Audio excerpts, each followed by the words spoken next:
ఒకసారి ఓట్ల సురేందర్ నాయుడు గారు టీడీపీ స్పోక్స్ పర్సన్ ఉన్నారు. సురేందర్ నాయుడు గారు, గుడ్ ఆఫ్టర్నూన్ అండి. నమస్తే. ఇప్పుడు ఈ దాష్టీకం ఏంటండి? అంటే చెట్టు కట్టి అంటే ప్రశ్నించటం తప్ప అండి? అంటే ప్రశ్నించినందుకు ఫోటోలు తీసినందుకు తప్ప అండి? అంటే మీ ప్రభుత్వాలు ఏం చేస్తున్నాయి? నిజంగానే రైతులే ఆయన్ని చెట్టు కట్టేసి కొట్టారా, లేకపోతే వెనక ఎవరైనా రాజకీయ నాయకులు ఉండి ఈ పని చేయించారా? మేము ముందుగా మీకు ప్యానల్లో ఉన్నటువంటి మిత్రులకు, అదేవిధంగా స్వతంత్రాలను సూచిస్తూ ఉన్నటువంటి ప్రేక్షకులకు అందరికి కూడా నమస్కారం తెలియజేసుకుంటున్నాం.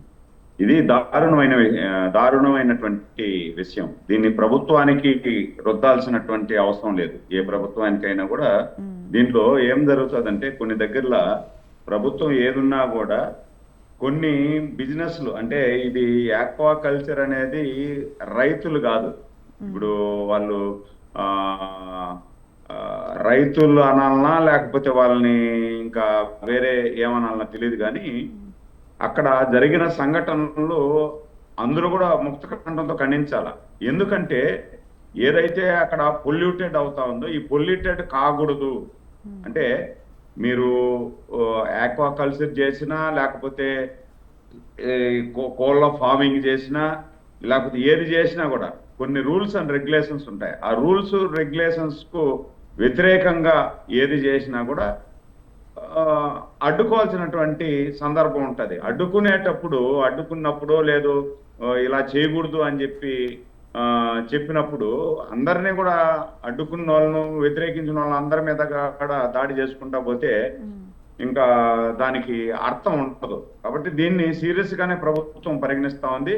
ఎవరైతే అక్కడ దాడి చేశారో వాళ్ళని అమానుషంగా, అది కూడా చెట్టు కట్టేసి, అంటే ఇవన్నీ కూడా స్మగ్లింగ్ చేసే వాళ్ళు చేసేటువంటి వ్యవహారం లాగా.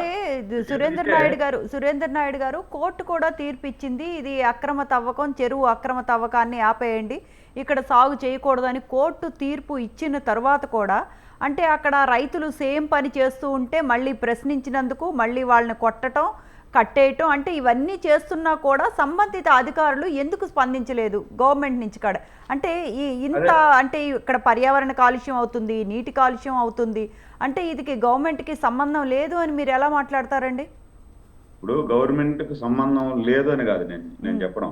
అంటే నేను అన్నది ఏమంటే, గవర్నమెంట్ కు సంబంధం లేదు అని కాదు. ఎవరు అంటే అక్కడ ఆ సంఘటన జరిగింది, అన్ని ఏది జరిగినా గవర్నమెంట్ కు సంబంధం ఉంది, గవర్నమెంట్ చూసి చూడనట్టు పోతా ఉంది అనేది.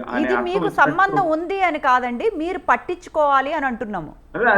అదే జరిగింది, సంఘటన నిన్న జరిగింది. దాని మీద సంబంధించినటువంటి అధికారుల్ని సీరియస్ గా వార్న్ చేయడం జరిగింది మినిస్టర్ గారు. దాన్ని చేస్తారు. అంటే మనకు ఇది ఒక చక్రబంధం లాగా తయారైంది. ఇప్పుడు మనకు ఎర్రచందనం ఉంది, ఎర్రచందనం కేసులు పెడతానే ఉన్నారు, నెలల తరబడి జైలు శిక్ష అనుభవిస్తానే ఉన్నారు, కొంతమంది ప్రాణాలు పోగొట్టుకుంటున్నారు, కొంతమంది పోలీస్ ఆఫీసర్లు ప్రాణాలు పోగొట్టుకుంటున్నారు. ఎన్ని జరిగినా కూడా ఆ తీవ్రతను కొంత తగ్గించగలుగుతున్నారే కానీ పూర్తిగా ఆపలేకపోతున్నారు. అంతే ఇది కూడా. అంటే నేను ఎగ్జాంపుల్ చెప్పే ఎర్రచందనం అనేది అదే మాదిరి ఇది కూడా కొన్ని అసాంఘిక కార్యకలాపాలు చేసేటువంటి వాళ్ళు, అంటే రైతుల ముసుగులో అంటే వాస్తవంగా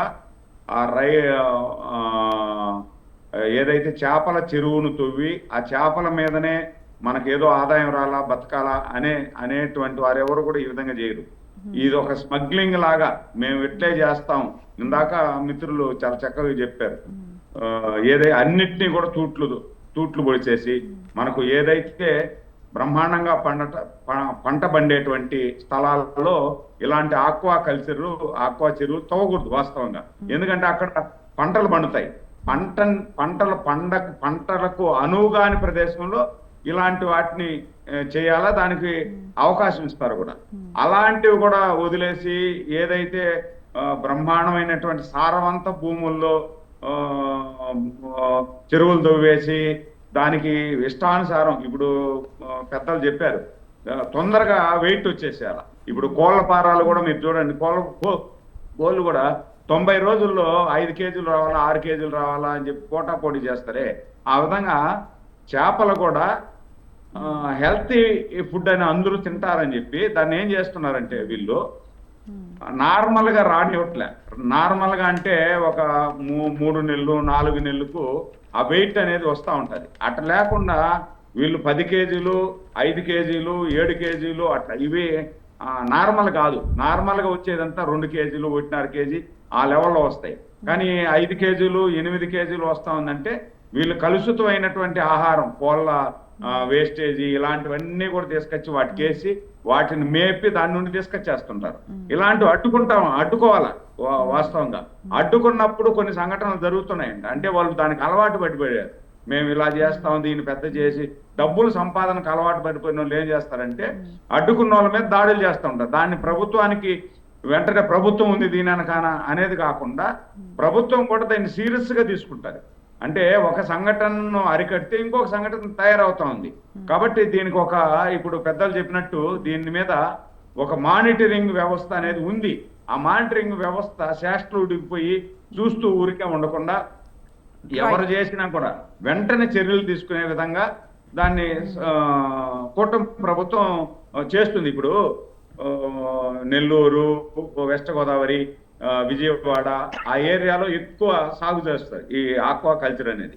ఆ ఏరియాలో సాగు మాకు రాయలసీమలో కొంచెం తక్కువగా ఉంటది ఈ ఆక్వా కల్చర్ అనేది. తూర్పు గోదావరి, పశ్చిమ గోదావరి, నెల్లూరు జిల్లాలో కాస్త ఎక్కువగా ఉంటుంది సాగు. కొంచెం ఎక్కువ ఉంటది ఆ ఏరియాలో. దీన్ని కూడా మేము ఖచ్చితంగా ప్రభుత్వం స్పందిస్తుంది. ఒకవేళ ఇన్ కేసు అటు ఇటుగా ఉన్నా కూడా దీన్ని ఖచ్చితంగా మినిస్టర్ గారి దృష్టికి తీసుకెళ్తాం.